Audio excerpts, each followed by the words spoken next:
কারীমে তিনি সাইয়েদনা ইব্রাহিম আলাইহিস সালামের নামে একটি স্বতন্ত্র সূরা ডেডিকেট করেছেন। কালামুল্লাহ মাজিদের ১৪তম সূরা হচ্ছে সূরাতে ইব্রাহিম। এখানেই শেষ নয়।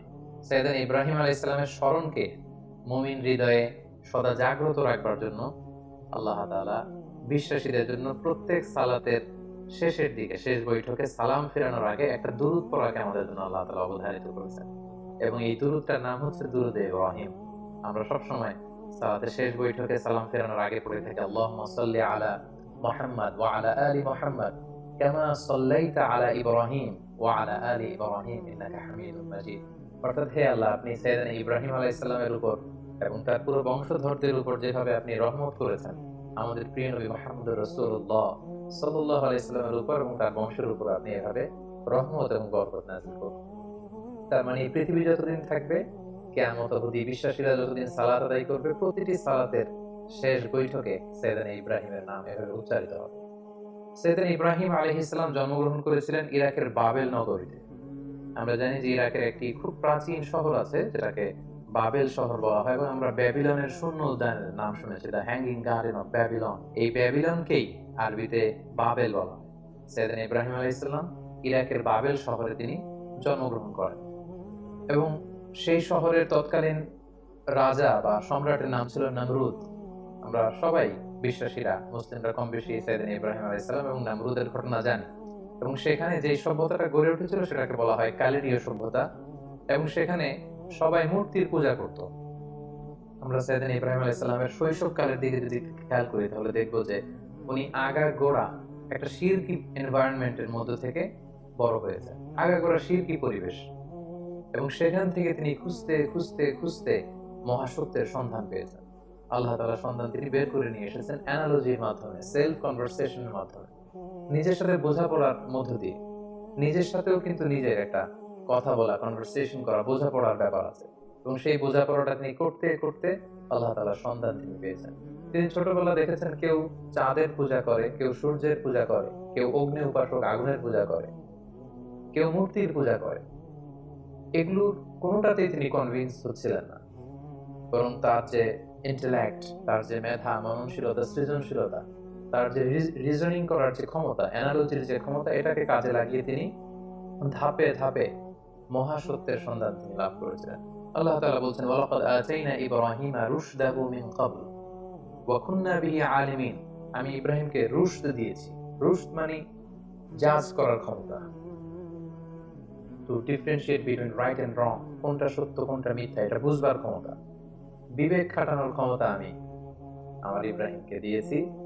এবং আমি দেখেছি যে ইব্রাহিম এটাকে কাজে লাগিয়েছে। কিভাবে সাইয়েদনা ইব্রাহিম আলাইহিস সালাম আগাগোড়া একটা শিরকি পরিবেশের মধ্যে থেকে একটা পৌত্তলিক সমাজে বসবাস করে, যেখানে ওনার পিতা, ওনার বন্ধু বান্ধব, ওনার আত্মীয় স্বজন, ওনার এলাকার প্রতিটি লোক যেখানে মূর্তির পূজা করছে, সেখানে থেকে তিনি কিভাবে তাওহীদের সন্ধান পেলেন, কিভাবে তিনি আল্লাহ তাআলার সন্ধান পেলেন, শুধু আমরা এ পর্যায়ে সেটা জানবার চেষ্টা করব। এ ব্যাপারে আল্লাহ তাআলা খুব চমৎকার ভাবে সূরাতুল আনআমে তিনি উল্লেখ করেছেন যে ফালাম্মা জান্না আলাইহিল লাইলু রাআ কাওকাবা। রাতের বেলা সাইয়েদনা ইব্রাহিম আলাইহিস সালাম আকাশে দেখলেন তারার মেলা, এবং দেখলেন যে ক্যালেডীয় সভ্যতার লোকেরা, ব্যাবিলনের লোকেরা তারার পূজা করে। ক্বালা হাযা রাব্বী, তিনি নিজেকে জিজ্ঞেস করলেন তাহলে এই তারাগুলোই কি আমার রব, এই তারাগুলোই কি আমার স্রষ্টা? সবাই তারার পূজা করে না। ফালাম্মা আফালা ক্বালা লা উহিব্বুল আফিলিন। কিন্তু রাত শেষে যখন তারাগুলো অস্ত চলে গেল, তারাগুলো যখন বিস্তৃত হয়ে গেল, তখন তিনি ভাবলেন যে না, আমার স্রষ্টা তো আমাকে ছেড়ে কোথাও চলে যেতে পারে না। রাতের বেলা তারা দেখা যায়, দিনের বেলা দেখা যায় না, তো দিনের বেলা আমি বিপদে পড়লে আমি কার কাছে যাবো? ফালাম্মা রাআল কামারা বাযিগান ক্বালা হাযা রাব্বী। এরপরের দিন তিনি দেখতে পেলেন আকাশে চমৎকার জ্বলজ্বলে এই ধরনের কথা বলছে কেন? সাইয়েদনা ইব্রাহিম আলাইহিস সালামের বাবা তখন বললেন লা ইন লাম তানতাহি লা আরজুমান্নাক। ইব্রাহিম, এই সমস্ত ফালতু কথা যদি তুমি বন্ধ না করো, আমি তোমাকে পাথর নিক্ষেপ করে হত্যা করব। ওয়াহজুরনি মালিয়া, আমাকে তুমি ছেড়ে দাও, আমার সাথে তোমার কোনো সম্পর্ক থাকবে না। সাইয়েদনা ইব্রাহিম আলাইহিস সালাম বললেন ক্বালা সালামুন আলাইক, বাবা আপনার প্রতি আল্লাহর শান্তি। সাআস্তাগফিরু লাকা রাব্বী, আমি আপনার জন্য আল্লাহ তাআলার কাছে ক্ষমা প্রার্থনা করব। ইন্নাহু কানা বি হাফিয়া, তিনি অনেক মেহেরবান। এভাবে তিনি সর্বপ্রথম তার পিতাকে তাওহীদের দাওয়াত দিলেন। এবার আল্লাহ তাআলা বললেন যাও ইব্রাহিম, তুমি তোমার জাতি গোষ্ঠীর কাছে তাওহীদের কথা ছড়িয়ে দাও। প্রথমে বাবাকে দাওয়াত দিয়েছো, তিনি প্রত্যাখ্যান করেছেন, এবার তোমার জাতিগোষ্ঠীর কাছে যাও। সম্মানিত, শুধু একটু খেয়াল করবেন যে কিভাবে নিজের জাতিগোষ্ঠীর কাছে তিনি যখন সত্য তুলে ধরলেন, কিভাবে তিনি তার যুক্তি এবং বুদ্ধিমত্তার প্রয়োগ তিনি করেছেন। সর্বপ্রথম তিনি তার এলাকাবাসীর লোকদের কাছে গেলেন যখন তারা মূর্তির সামনে সেজদায় অবনত ছিল। তিনি যেয়ে বললেন, মা হাদিহি তামাসিলুল্লাতি আনতুম লাহা আকিফুন। তিনি যেয়ে বললেন, কেন তোমরা মূর্তির সামনে এভাবে হাত জড়ো করে দাঁড়িয়ে থাকো, কেন? ক্বালু ওয়াজাদনা আবাআনা লাহা আবিদিন। উত্তর এলাকাবাসী বলল, আমাদের বাবা, দাদা, চাচা, আমাদের সিনিয়ররা, আমাদের পূর্বপুরুষরা এরকম করতো, ফলে আমরাও করি। বাপ দাদাদেরকে দেখতাম মূর্তির সামনে এভাবে চাই, আমরা শিখেছি, তো আমরাও এমনটা চাই।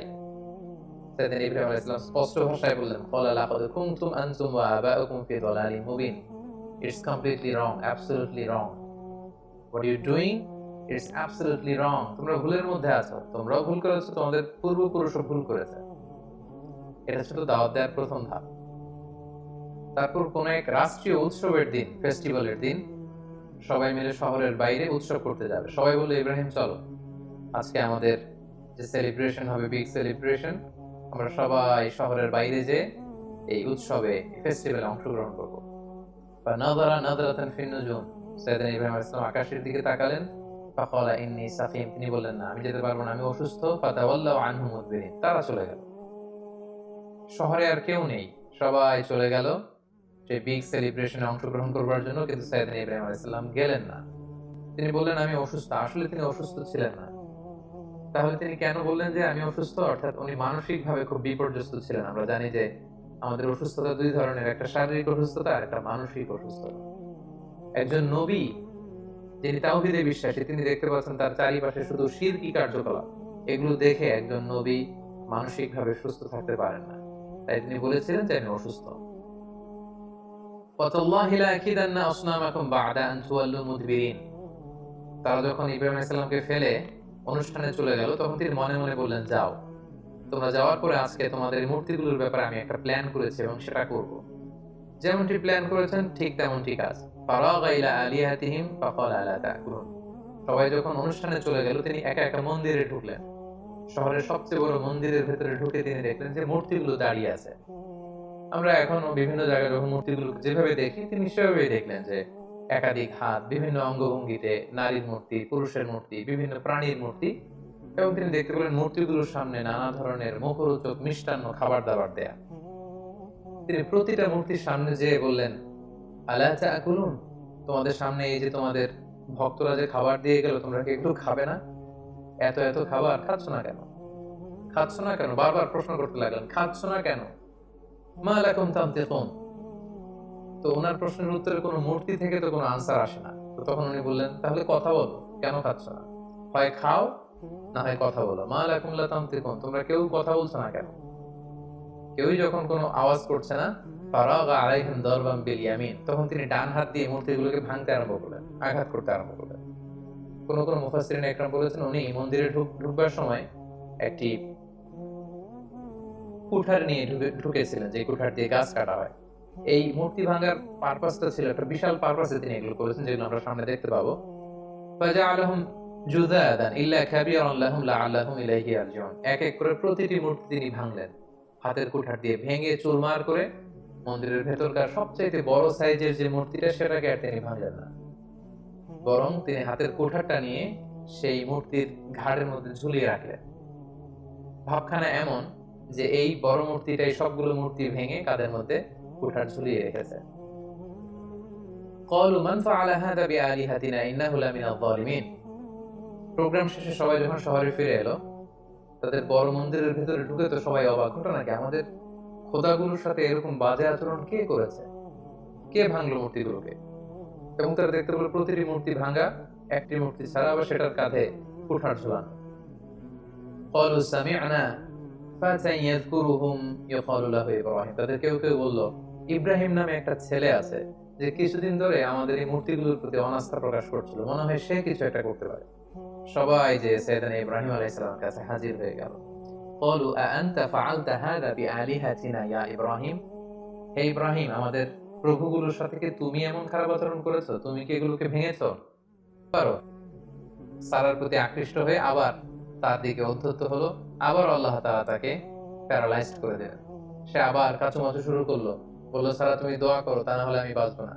সারা দোয়া করলেন, সে বেঁচে গেল, আবার উদ্ধত হলো। এবার এভাবে 3 বার সেই মদ্যপ নারীরূপ সেই বাদশাহ, মিশরের সেই সম্রাট, তিনবার সাইয়্যিদাতুনা সারার সম্ভ্রমহানির চেষ্টা করলো। যখন ব্যর্থ হলো, তখন তার পাইক পেয়াদাদেরকে সে ডেকে বলল, কাকে নিয়ে এসেছো আমার সামনে? এটা তো একটা ডাইনি, এটা একটা জাদুকর্ণী, একে ছেড়ে দাও, একে এর স্বামীকেও ছেড়ে দাও, আর আমার এলাকা থেকে হাজার নামে একজন দাসীকে গিফট হিসেবে দিয়ে দাও। তাড়াতাড়ি আমার ভূখণ্ড থেকে এদেরকে এক্সিট করে দাও।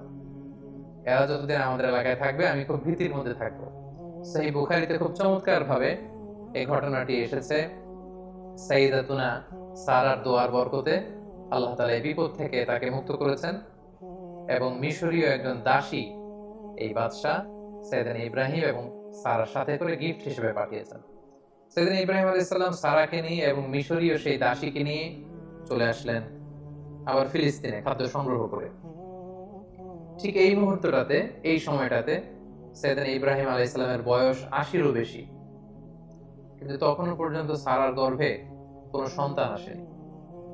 তখন সারা বাধ্য হয়ে এই যে দাসী, এই দাসীকে, এই হাজারকে, যাকে আমরা বিবি হাজেরা বলে চিনি, এই হাজেরাকে সাইয়েদনা ইব্রাহিম আলাইহিস সালামের জন্য উৎসর্গ করলেন, এবং সাইয়েদনা ইব্রাহিম আলাইহিস সালাম তাকে কনকিউবাইন, যেটাকে আরবিতে মিলকুল ইয়ামিন বলে, দাসী হিসেবে গ্রহণ করলেন, যেটা ইসলামে সেমি ওয়াইফের একটা স্ট্যাটাসে থাকে, অর্থাৎ স্ত্রীর চেয়ে কিছুটা নিম্ন পর্যায়ের একটি মর্যাদা নিয়ে স্বামীর সাথে থাকা। সেই সময়কালে এটা বৈধ ছিল। তিনি সাইয়েদনা ইব্রাহিমের সাথে স্বামী স্ত্রীর সম্পর্কে তারা থাকতে শুরু করলেন, এবং সাইয়েদনা ইব্রাহিম আলাইহিস সালাম এবং হাজেরার কোলকে আলোকিত করে এক ফুটফুটে নবজাতক সন্তানের আগমন ঘটলো, এবং সেটাই হচ্ছে সাইয়েদনা ইসমাঈল আলাইহিস সালাম, জাবিহুল্লাহ। দাসীর গর্ভে যখন সন্তান চলে আসলো ইসমাঈল আলাইহিস সালাম, সাইয়েদনা ইব্রাহিম আলাইহিস সালাম হাজেরাকে বেশি ভালোবাসতে শুরু করলেন, সন্তানকে সময় দিতে শুরু করলেন। এটা বিবি সারার ইগোতে যেয়ে লাগলো, তিনি এটাকে পছন্দ করলেন না। তিনি সাইয়েদনা ইব্রাহিম আলাইহিস সালামকে বললেন, আপনি আপনার সন্তান এবং এই হাজেরাকে দূরে কোথায় রেখে আসুন, আমাদের সাথে এরা থাকতে পারবে না। এবং আল্লাহ তাআলাও একই আদেশ করলেন। সাইয়েদনা ইব্রাহিমের আলাইহিস সালামের উপর যে বড় বড় কয়েকটি পরীক্ষা ছিল, এটি ছিল অন্যতম একটি পরীক্ষা। কারণ সাইয়েদনা ইসমাঈল আলাইহিস সালাম যখন জন্মগ্রহণ করেন, তখন সাইয়েদনা ইব্রাহিম আলাইহিস সালামের বয়স ছিল ৮৬ বছর। ৮৬ বছর বয়সে যখন একজন বাবা নতুন ফুটফুটে নবজাতক সন্তানকে দেখতে পান, ঠিক ওই মুহূর্তটাতে নিজের সন্তানকে আল্লাহ তাআলা বললেন যে আপনি মরুভূমিতে রেখে আসুন, হাজেরাকে এবং ইসমাইলকে মরুভূমিতে রেখে আসুন। এটা আসলে অত্যন্ত বড় ধরনের একটি পরীক্ষা ছিল সাইয়েদনা ইব্রাহিম আলাইহিস সালামের জীবন, এবং সাইয়েদনা ইব্রাহিম আলাইহিস সালাম তাই করলেন। আল্লাহ তাআলা লোকেশন ঠিক করে দিলেন যে ফিলিস্তিন থেকে প্রায় ১২০০ কিলোমিটার দূরে মক্কার মরুভূমিতে তাদেরকে রেখে আসতে হবে। বিশাল আবার এক লম্বা সফরের জন্য তিনি রওনা হলেন। সাইয়েদনা ইব্রাহিম আলাইহিস সালাম হাজেরাকে নিয়ে, দুধের শিশু ইসমাইল আলাইহিস সালামকে নিয়ে মক্কার মরুজমিনে তিনি রেখে আসলেন। হাজেরা এই সিদ্ধান্ত দেখে তিনি অবাক হলেন। দুধের বাচ্চা এবং হাজেরাকে সামান্য কিছু খেজুর আর একটা মশকে কিছু পানি দিয়ে তিনি মরুভূমিতে মক্কার মাঝখানে রেখে চলে আসছেন। বিবি হাজেরা পেছন থেকে ডাকতে শুরু করলেন, হে ইব্রাহিম, কিন্তু সাইয়েদনা ইব্রাহিম আলাইহিস সালাম কোনো কথা বলছেন না। বিবি হাজেরা বারবার ডাকলেন এবং এক পর্যায়ে বললেন যে ইব্রাহিম, অন্তত এতটুকু বলে যান যে আপনি যে এই মরুভূমিতে আমাদেরকে সামান্য খেজুর আর পানি দিয়ে আপনার দুধের শিশুকে আর আমাকে রেখে চলে যাচ্ছেন, এটা কি আপনার ইচ্ছায় নাকি আল্লাহ তাআলার ইচ্ছায়? সাইয়েদনা ইব্রাহিম আলাইহিস সালাম বললেন, এটা আল্লাহ তাআলার ইচ্ছায়। হাজেরা তখন বললেন, ইদান লা ইউদাইয়ুনা, তাহলে আল্লাহ তাআলা কখনো এখানে আমাদেরকে মরতে দেবেন না। তিনি এখানে আমাদেরকে টিকিয়ে রাখবেন, তিনি আমাদেরকে বাঁচিয়ে রাখবেন, তিনি আমাদেরকে ধ্বংস হতে দেবেন না। সাইয়েদনা ইব্রাহিম আলাইহিস সালাম ইসমাঈল আলাইহিস সালামকে এবং হাজেরাকে সেই তপ্ত মরুর বুকে রেখে যখন ফিরে আসছিলেন আবার ফিলিস্তিনে, তিনি আল্লাহ তাআলার কাছে দোয়া করলেন, রব্বানা ইন্নী আসকানতু মিন যুররিয়্যাতি বিওয়াদিন গায়রি যি যার'ইন ইনদা বাইতিকাল মুহাররম। হে আল্লাহ, আপনার পবিত্র ঘরের পাশে এ ব্যারন এন্ড আনফার্টাইল ল্যান্ড, একটা অনুর্বর এলাকাতে যেখানে গাছ নেই, পানি নেই, মানুষ নেই, জনমানব শূন্য একটা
জামাইনাতকে এখন আমরা প্রত্যেকে আল্লাহ তুমি কবুল করে নাও। আমিন আমিন সুম্মা আমিন। বাকিলা ইলাহা ইল্লাল্লাহু মুহাম্মাদুর রাসূলুল্লাহ।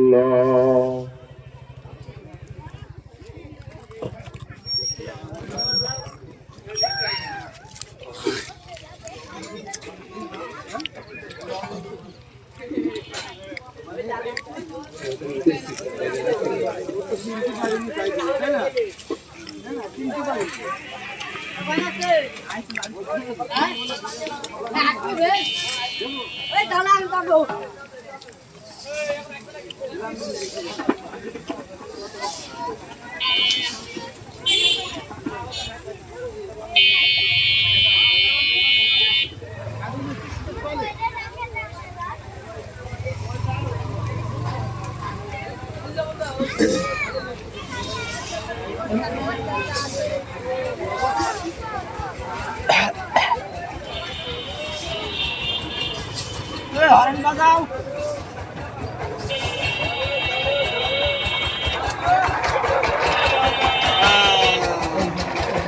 ভ্যানালা কি নাই, ভ্যানালা চলবে না।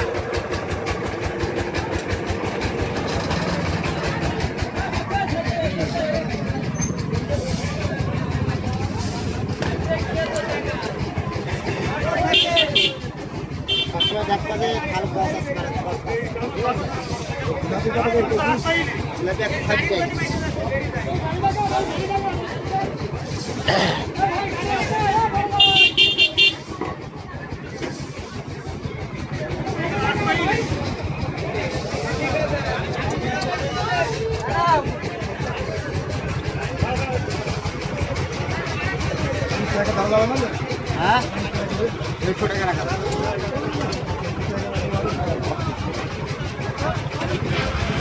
100 টাকা রাখা